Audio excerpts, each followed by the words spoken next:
आज करूयात काबुली चणा उसळ सुकी भाजी, जी आपण एखाद्या डाळीबरोबर किंवा कढीबरोबर खाऊ शकतो. तर त्यासाठी हे काबुली चणे मी उकडत ठेवलेले आहेत हळद टाकून. ते आता उकडून झालेले आहेत, ते मी आता एका वाटीमध्ये काढून घेते. मिक्सरमधून लसूण, खोबरं आणि कांदा याचं वाटण तयार करून घ्यायचं.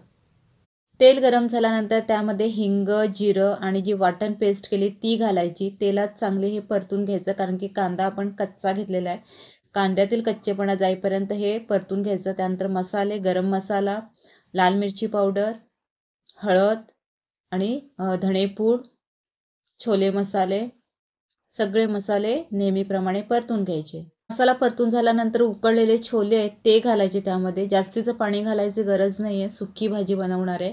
मीठ घालायचं चवीनुसार आणि भाजी शिजवायची. 2 मिनिटात भाजी तयार होते मस्त अशी.